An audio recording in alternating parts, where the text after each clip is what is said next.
आत्मा अचेतन है। महाराज जी, आत्मा अचेतन है? हां, आत्मा अचेतन है। महाराज जी, किसी भी दर्शन में आत्मा को अचेतन नहीं कहा। कोई भी दर्शन हो, जैन दर्शन को छोड़ के लगभग 60 दर्शन तो सुना ही है, लेकिन आत्मा तो स्पष्ट दिख रहा है। जैसे the sun rises in the east, ये तो एक सार्वभौमिक सत्य है। सब जानते हैं कि सूर्य पूरब से उगता है। ऐसे ही प्रत्येक प्राणी ये जानता है कि आत्मा तो चेतन है, और आप कह रहे हैं कि आत्मा अचेतन है। कैसे कह रहे हैं? ये तो स्यादवाद और अनेकांत की दृष्टि से भी ये बात ठीक नहीं बैठ रही। महाराज जी, हमने तो कई ग्रंथ पढ़े हैं, किसी भी ग्रंथ में आत्मा को अचेतन नहीं कहा। किसी भी दर्शन की तो बात दूर, जैन दर्शन में भी आत्मा को अचेतन नहीं कहा, और आप कह रहे हैं कि आत्मा अचेतन है। हो सकता है महाराज जी गोत्र स्खलन हो गया हो।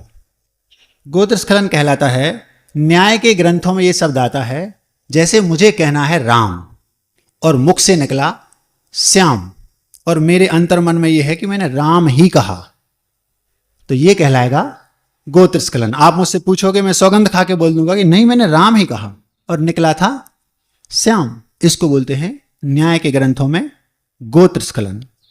तो महाराज जी, हो सकता है गोत्र स्खलन हो गया हो। आपके मुख से आप कहना चाहते हो आत्मा चेतन है, और मुख से निकल गया कि आत्मा अचेतन है।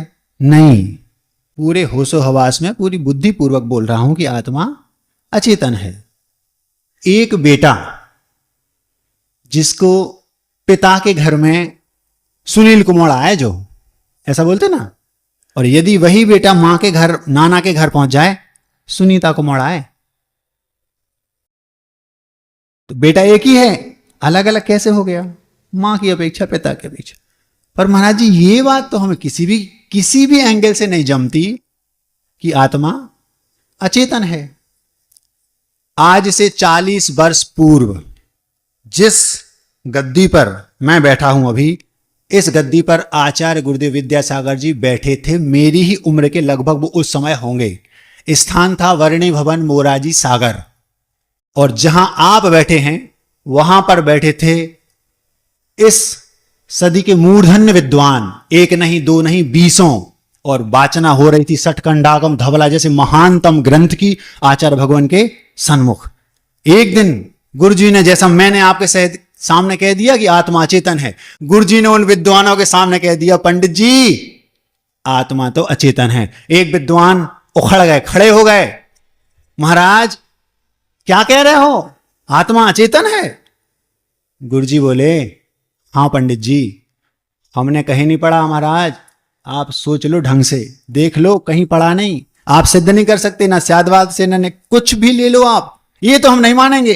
विद्वान थे पंडित जी, ऐसे ऐसे विद्वान उस खंडागम की वाचना में बैठा करते थे, जो आपके ग्रंथ अलमारियों में भरे पड़े हैं ना, बहुत सारे महानतम ग्रंथ।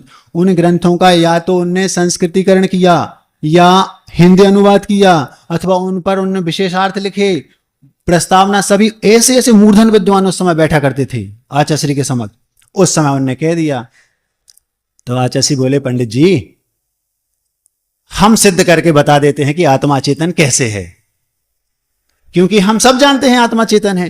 चेतन कैसे है? जो हमें एहसास हो रहा है, जो संवेदन हो रहा है, हमें अपनी अनुभूति हो रही है कि मैं हूं, ये मुझे बोध हो रहा है, यही तो उसका चेतनपना है। ज्ञान दर्शन रूपमयी आत्मा है, और उपयोग लक्षण भी कहा है, और चेतना लक्षण जीवो, ये भी कहा है कि जीव का लक्षण ही चेतना है। तो आचार्य ने क्या जवाब दिया? पंडित जी, अकलंक देव का एक ग्रंथ है स्वरूप संबोधन, 25 कारिकाओं का, बहुत छोटा सा ग्रंथ है, लेकिन उस छोटे से ग्रंथ में चोटी के विद्वान भी हिल जाते हैं, इतना जबरदस्त ग्रंथ है। उसमें एक कारिका लिखी, प्रेमेयत्वादिविर धर्मई चिदात्मा चिदात्मका ज्ञान दर्शन तस्तस्मा चेतना चेतनात्मका। उन्होंने कहा, पंडित जी इस आत्मा में अनंत गुण हैं।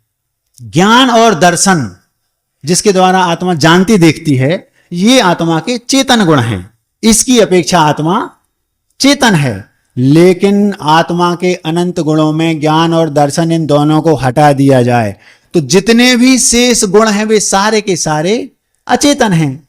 तो पंडित जी यदि मैं ये कह दूं कि उन अचेतन वे गुण किसके हैं, आत्मा के तो हैं, तो उन सभी आत्मा के अचेतन गुणों की अपेक्षा क्या आत्मा अचेतन नहीं है? पंडित जी विद्वान थे, सिर नीचा कर लिया, महाराज आप सही कह रहे हैं, तो हम भी आपसे गलत नहीं कह रहे। महाराज जी आप ये रोज रोज ऐसी बातें क्यों करते हो? ऐसा बोलने से दृष्टि में, बुद्धि में पैनापन आता है, और ऐसा सुनने से आपकी तर्कणा शक्ति बढ़ती है। इसलिए मैं रोज ऐसा कुछ ना कुछ आपके सामने रख देता हूं। तो आत्मा तो अचेतन है, चेतन तो है ही, लेकिन किस अपेक्षा से? महाराज जी वो अचेतन गुण आत्मा के कौन से हैं? तो एक होता है प्रमेयत्व आदि। प्रमेयत्व वो क्या कहलाता है? जितने भी संसार में हमें वस्तुएं दिख रही हैं ये किसी ना किसी ज्ञान का विषय बन रही हैं, ये कहलाता है प्रमेय। तो आपकी आत्मा है वो मेरे ज्ञान का विषय तो बन रही है ना कि ये भी जीव हैं, तो ये गुण हो गया किसका? आपकी आत्मा का। तो आप प्रमेयत्व गुण आपका हुआ ना, तो ये अचेतन है और आपका है। इसलिए इस गुण की अपेक्षा ऐसे अनंत गुण हैं वे सब अचेतन हैं। तो ज्ञान दर्शन की अपेक्षा आत्मा चेतन है, और शेष अनंत अनंत जितने भी गुण हैं वे सब अचेतन है, इस अपेक्षा से आत्मा अचेतन है। तो मैंने जो कहा वो ठीक ही कहा ना। आत्मा, पंडित जी ने हाथ जोड़ लिए, भगवान आप सही कह रहे हैं, मान गए। वो बात हमने आपको, महाराज जी ये बात कहां से पता? गुरु जी ने हम लोगों को सुनाई थी, हमने आपके सामने रख दी। अब हम चलते हैं आगे। 2-4 लोगों के मुख अभी भी लटके हुए हैं, उनके और खुल जाएं, इसके लिए एक छोटी सी बात आपके सामने और रखते हैं, फिर हम अपने मूल विषय को आपके सामने रखेंगे।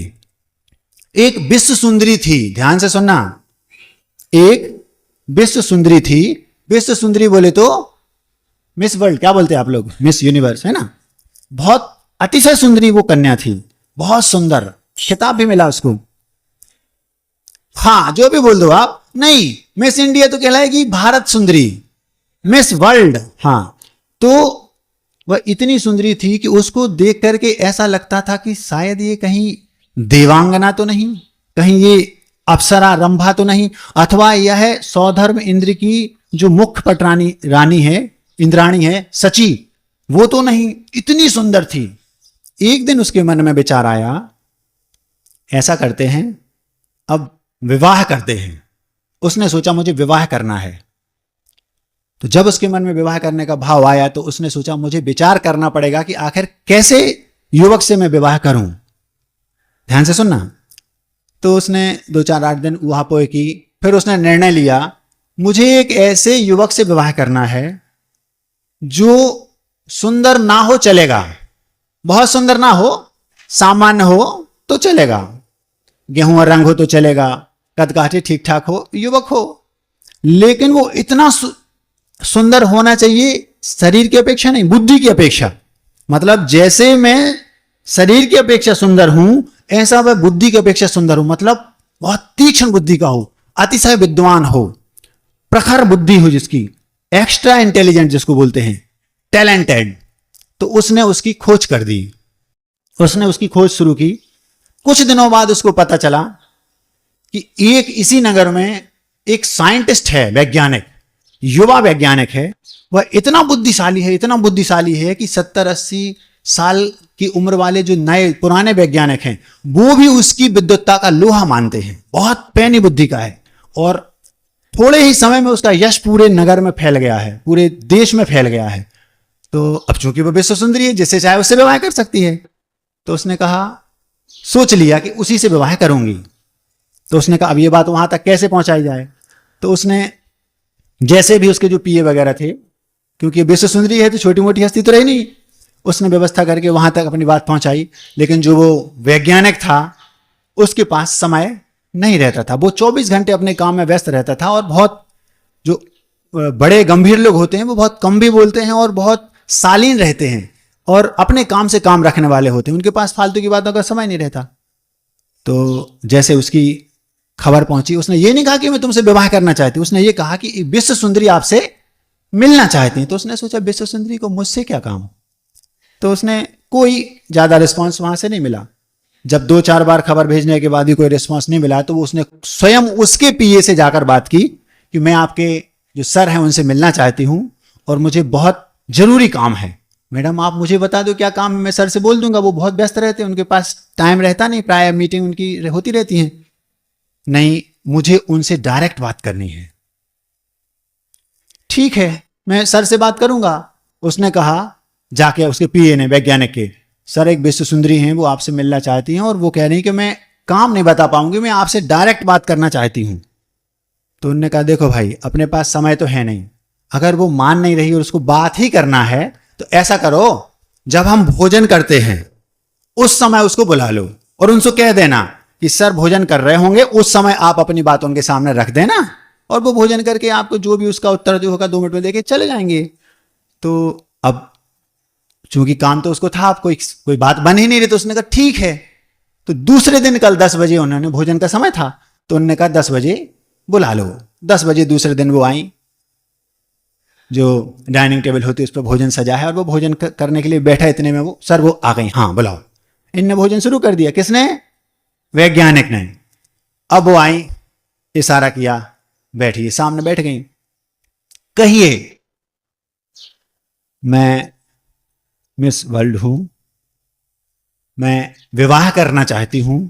वो कुछ नहीं बोला, सुन रहा है सेवक केवल। मैंने ऐसा सोचा है कि मुझे एक ऐसे युवक से विवाह करना है जो युवक बुद्धिमान हो अतिशय, सुंदरता कम हो चलेगी। बहुत बुद्धि के बाद मैंने विचार किया कि आपकी बुद्धि बहुत तीक्ष्ण है, आप बहुत बुद्धिमान हैं, मैं आपसे विवाह करना चाहती हूं। तो ये जो आपने सोचा है, इसके पीछे कारण क्या है?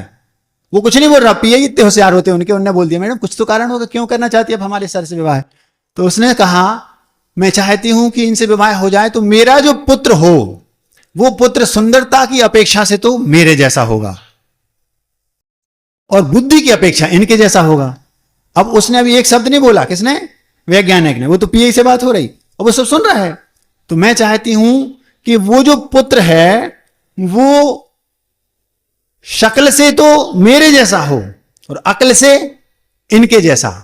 वो सुनता रहा, सुनता रहा, सुनता रहा और धीरे से एक, जैसे पानी पीने का समय आया तो पानी पिया और धीरे से उसने अपना जो हाथ पहुंचने का वो उठाया और बोलते हुए खड़ा हो गया। क्या बोला? सुंदरी क्या चाहती थी कि शक्ल से हो मेरे जैसा और अक्ल से हो इनके जैसा। तो उसने आधी पंक्ति में क्या कह दिया? यदि मेरी शक्ल और तेरी अक्ल का हो गया तो। समझ में आ गया? आप चाहती हैं कि पुत्र आपकी शक्ल का और मेरी अक्ल का हो और विवाह हो गया, और यदि मेरी शक्ल, क्योंकि वो सुंदर तो था नहीं ज्यादा, मेरी शक्ल और तेरी अक्ल का हो गया तो, और चुपचाप हाथ पहुंचे और निकल गया। वो अपना इतना सा मुंह बनाए सुंदरी रह गई और चली गई। ये लोग जो होते हैं वो क्या होते हैं? कुछ लोग वो बहुत कम बोलते हैं, लेकिन जब भी बोलते हैं कम नहीं बोलते हैं। आधी लाइन में बात की, पानी पानी हो गई, वो सुंदरी चली गई। अब सभी के चेहरों पर थोड़ी थोड़ी मुस्कान आ गई। अब हम अपनी बात आपके सामने रख सकते हैं। 2-3 बच्चे बैठे हैं, वो मुंह लटकाए बैठे हैं, उनको भी प्रसन्न कर देते हैं। हम अपने कक्ष में बैठे थे, 5-6-8 लड़के आए और उदक चंदन करने लगे। हम स्वाध्याय कर रहे थे, उदक चंदन करते करते उन्हें अर्घ चढ़ाया और धीरे से बोलते हैं, महाराज जी नमोस्तु, क्षमा करना, हमने आपको डिस्टर्ब कर दिया। चिंता नहीं करो बच्चों, मैं तो पहले से ही डिस्टर्ब हूं। महाराज जी डिस्टर्ब ही तो है, आप लोग तो कपड़े पहने, हम लोग बिना कपड़ों के हैं। डिस्टर्ब नहीं होती तो घर से क्यों आते यहां? आपकी नजर में ऐसा। अब हम अपनी बात आपके सामने रखते हैं, जिस बात के लिए मेरे सामने ये माइक रखा गया है। बात बहुत गंभीर है, 2 वर्ष पुरानी है। आचार्य विद्यासागर जी महाराज जब रेवती रेंज में थे इंदौर में, आचार्य श्री जी का स्वास्थ्य बहुत ज्यादा डाउन था। अचानक एक लड़का जिसका नाम था ललित, वो लड़का हिंगोली महाराष्ट्र का था, वो मेरे पास आया। कहाँ आया? रेवती रेंज में आधा चातुर्मास हुआ, उसके बाद हम लोग दूसरी कॉलोनी में शिफ्ट हो गए किन्हीं परिस्थितियों बस। वहां पर एक निर्वाणा नाम का स्थान था, वहां हम लोग 12 महाराज से पहले आचार्य श्री जी ने 5 महाराजों को और कम कर दिया, केवल 7 महाराज और आचार्य श्री, उन 7 में मैं भी था। और निर्वाणा में हम लोग 38 दिन तक रहे। लॉकडाउन था, अंदर से लॉक था, हम लोग एक पैक जैसे थे, बहुत बड़ा कैंपस था उसमें।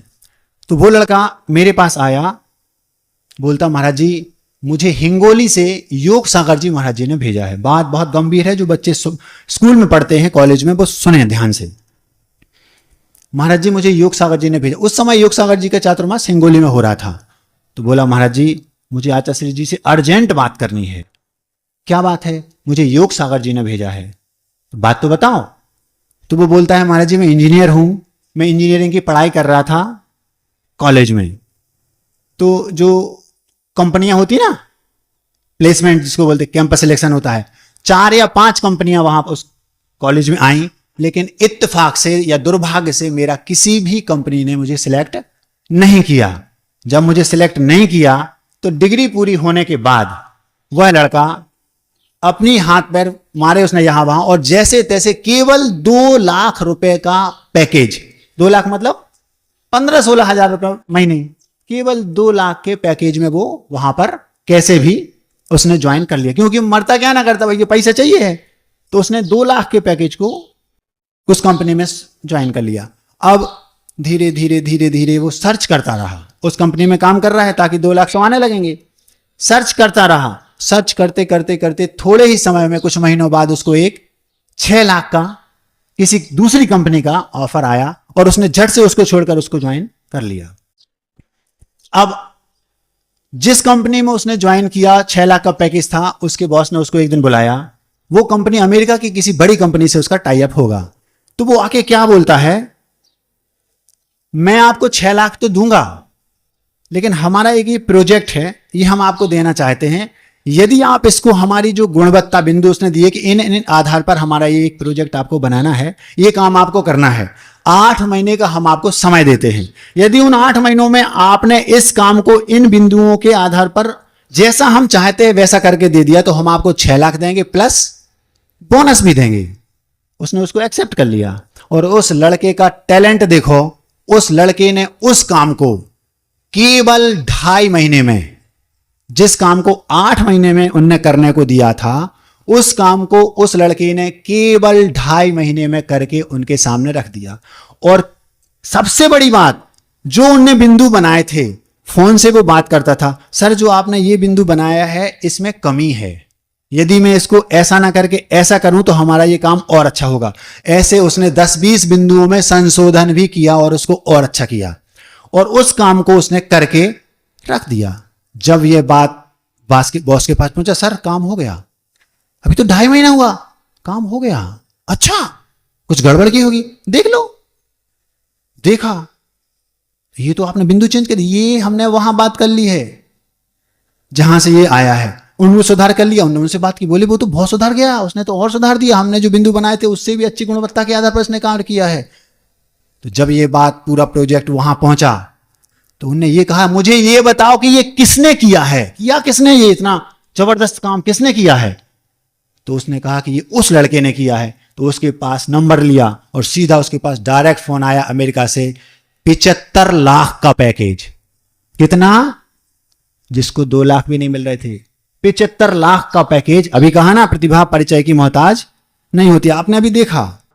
तो 75 लाख का पैकेज, और उस लड़के को अमेरिका बुलाया।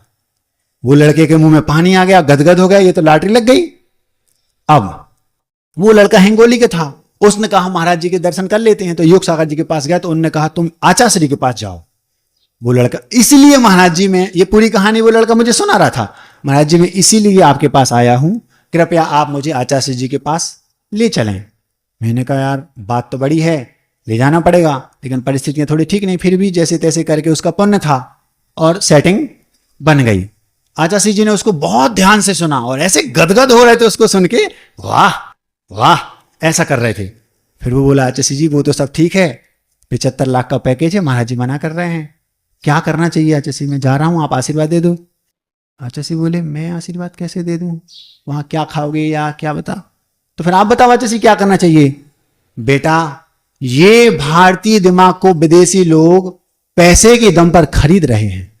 हमारे देश का जितना टैलेंट है, 1 करोड़, 1.5 करोड़, 75 लाख, 1.25 करोड़, सारा का सारा देश की जो क्रीम है, जो बुद्धि है, जो टैलेंट है, जो मास्टरमाइंड बच्चे, सारे के सारे लोगों को वो बड़े बड़े पैकेज देकर वहां बुला लेते हैं। आचार्य बोले मत जाओ।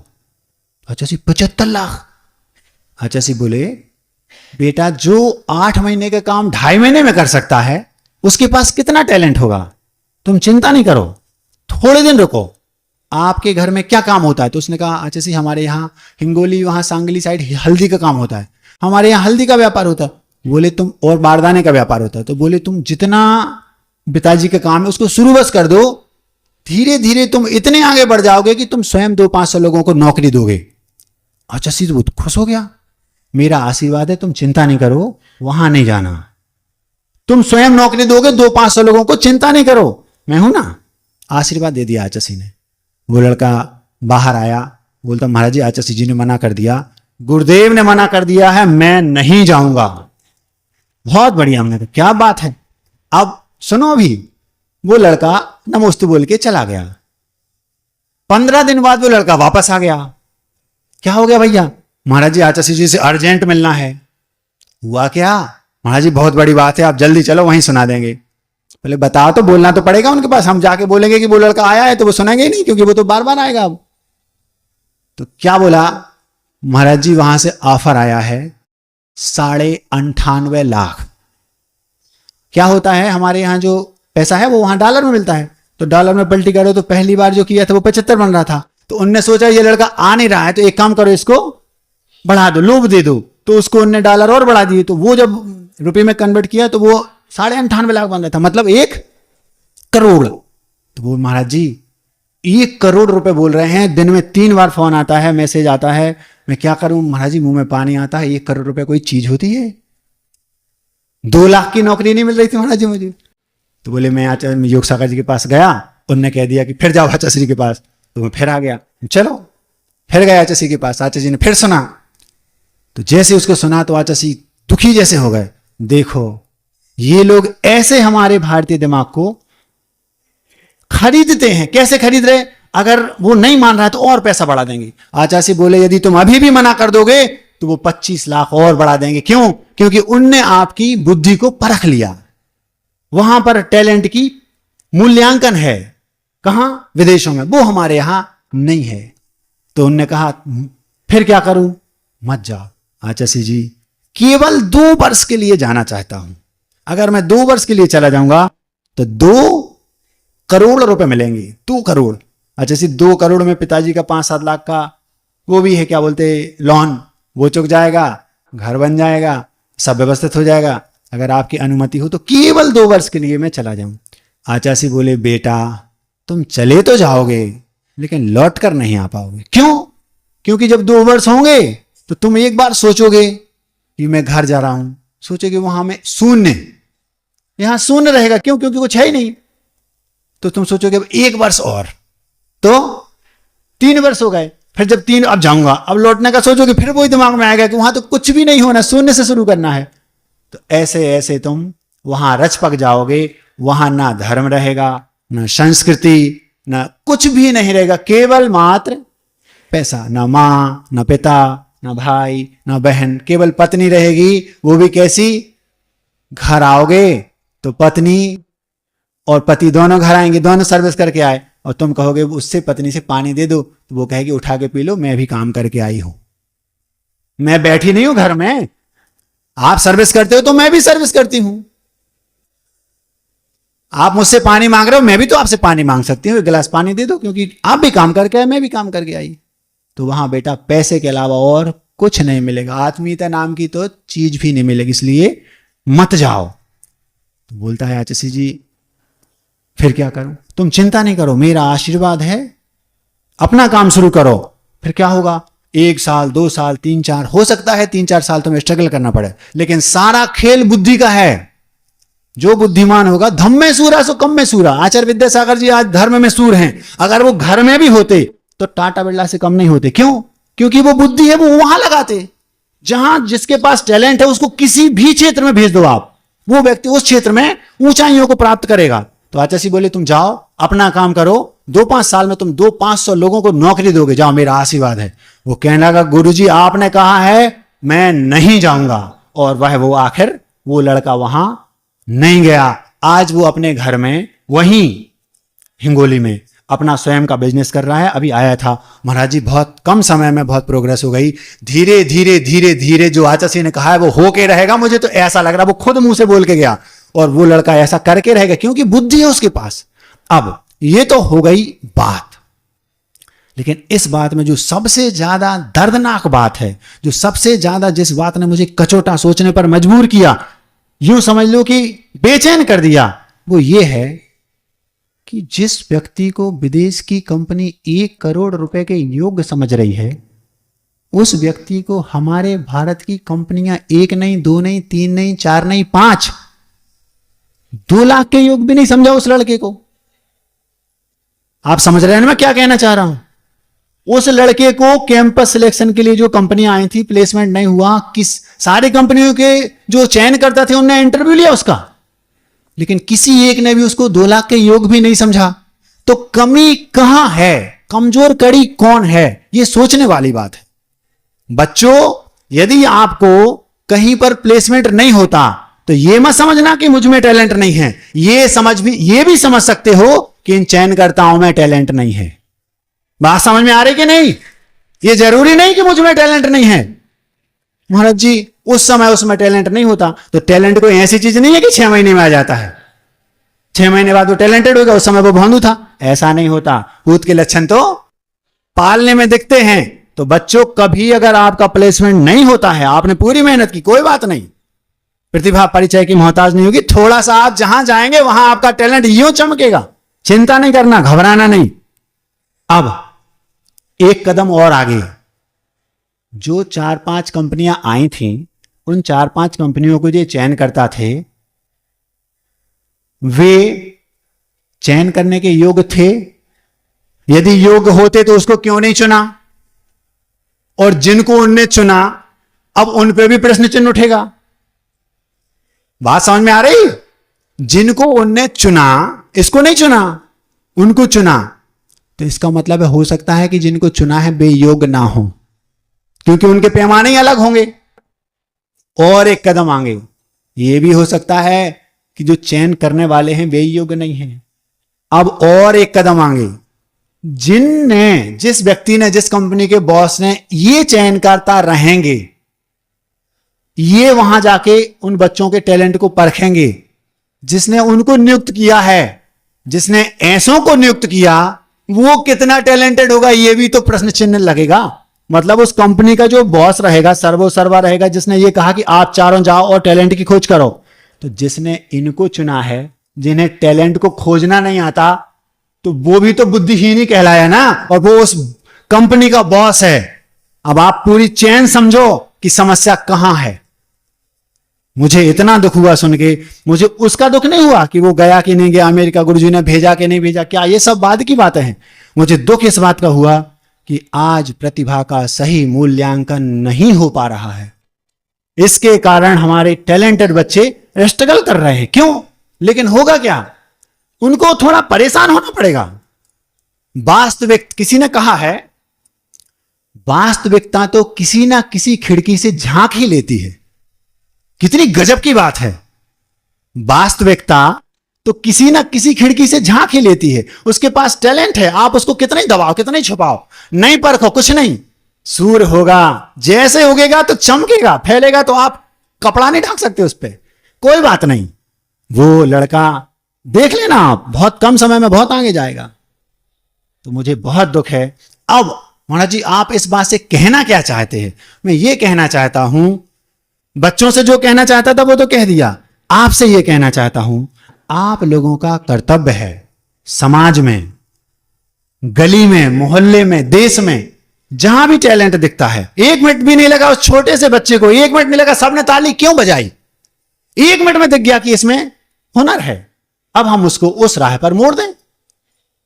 किसका कर्तव्य है? हमारा कर्तव्य है, आप सबका कर्तव्य है। ऐसे कई बच्चे हैं जो हमारे नगर में हैं, हमारे घरों में हैं, लेकिन हम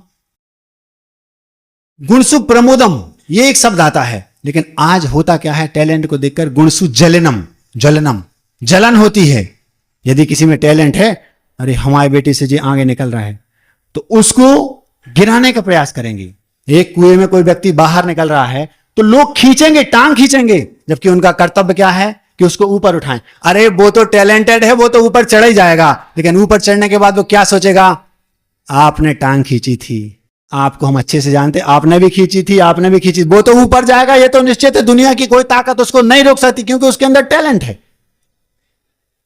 लेकिन यदि आपने उस समय उसको हाथ लगा दिया होता, वो कुएं से बाहर निकल रहा था, खींचने के बजाय हाथ लगा दिया होता, तो वो क्या सोचता, बाहर तो वो निकलेगा, बाहर निकलने के बाद वो सोचता ये वही अंकल हैं जिनने हमारी उस समय मदद की थी, ये वही अंकल हैं जिनने हमें हाथ लगाया था। क्या होगा सोचो। तो आप चाहे बुरा करो चाहे सही, उसको आप रोक नहीं सकते, वो तो ऊपर जाएगा, लेकिन आपका कर्तव्य है कि आप उस प्रतिभा को लाएं, ऊपर लाएं। एक दूसरे से कहें, जिसके अंदर टैलेंट है उसकी बात दूसरों से कहें, 4 लोगों से कहें, ताकि वो सही स्थान पर उसकी बात कान तक पहुंच पाए और उसकी प्रतिभा में निखार आए। नहीं तो उसको करना तो पड़ेगा, थोड़ा देर लगेगी, वो ना करे। समय बहुत हो गया, बहुत सारी बातें कहने थी, लेकिन इसको ही आप समझ लो। दूसरी एक छोटी सी बात कह के अपनी बात समाप्त करते हैं, क्योंकि आपकी कैपेसिटी उतनी है जितनी हम पहले 2-4 बार कह चुके हैं। बात बहुत की बजाय बहुत दमदार हो, ये आप समझ लो।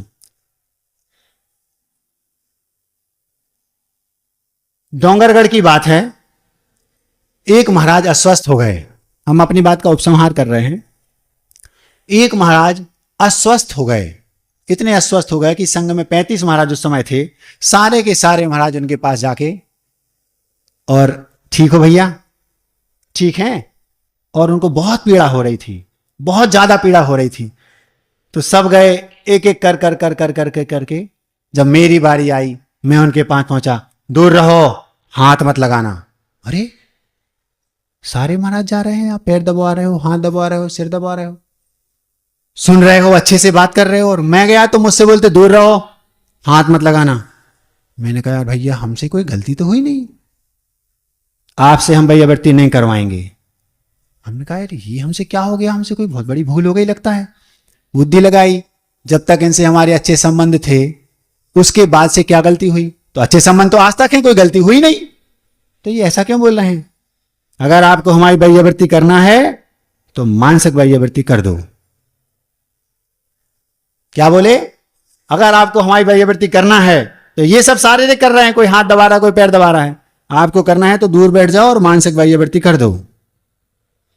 हमने कहा मतलब, बोले कोई ऐसी चीज सुना दो कि आनंद आ जाए अंदर से, मानसिक भैयावृत्ति कर दो। तो हमने बोला ठीक है, हम भैया सुना देते हैं, हम गद्य में नहीं सुनेंगे, वो जानते थे हमें, हम पद्य में सुनेंगे। पद्य मतलब काव्य रूप में, पद्य काव्य में। तो हमने कहा हम आपकी ऐसे भैयावृत्ति नहीं कर सकते। क्यों? क्योंकि हम आपको बासा नहीं खिलाएंगे। हमने उनसे कह दिया हम आपकी आज भैयावृत्ति नहीं कर सकते। बोले क्यों? हम आपको बासा नहीं खिलाएंगे। मतलब आप जैसी भैयावृत्ति हमसे कराना चाहते हो, आप अभी रोगी हो, तो हम ये चाहते हैं कि आपकी जो इस वक्त भूमिका है, जो आप करा रहे हैं, जो आपको कष्ट हो रहा है, हम आपकी ताजा भैयावृत्ति, ताजी माल मसाला आहार जो है, भोजन तुरंत बनाएंगे, और बनाने के बाद जब बन जाएगा तब परोसेंगे, ताजा, बासा नहीं, क्योंकि आप रोगी हैं। उठ के भागे आए। वो थोड़े हमसे इसी अंदाज में बात करते थे, तो हमने भी उसी अंदाज में उनसे बात कर दी। और जब हमने उनके सामने वो ताजी रसोई बनाई और उनके सामने परोसी, तो क्या प्रतिक्रिया हुई होगी अभी पता चल जाएगा। और वो थे बुंदेलखंड के, रसिक थे। हमसे आज एक निवेदन किया गया, महाराज जी आज आपका यहां अंतिम दिन है। महाराज जी जाना तो 2 को है, कल जाना है, कल परसों जाना है, तो परसों का प्रवचन तो वहां होगा और कल बेनम सागर जी का है। तो महाराज जी बुंदेली में कुछ, तो बुंदेली में सुनाना अथवा हिंदी में सुनाना ये तो एक बहाना है। हमें तो वो चीज आपको देनी है जो हमारे आपको औषधि का काम करे। तो वो चीज हमने उनको दी जो वो लेटे थे, करा रहे थे, ताजा रसोई बना के। क्या थी? बुंदेली में आपके सामने रखते हैं। कर्मों के तीव्र उदय में पुरुषार्थ काम नहीं करे। कर्मों के तीव्र उदय में पुरुषार्थ काम नहीं करे। इनकी लीला बड़ी विचित्र है, जे कोनों से नहीं डरे। कौन? कर्म। अब जब चतुर्थ स्थानीय का उदय हो, तीव्र कर्म का उदय हो, तब आप कितनी पुरुषार्थ करो, कोई काम नहीं करेगा।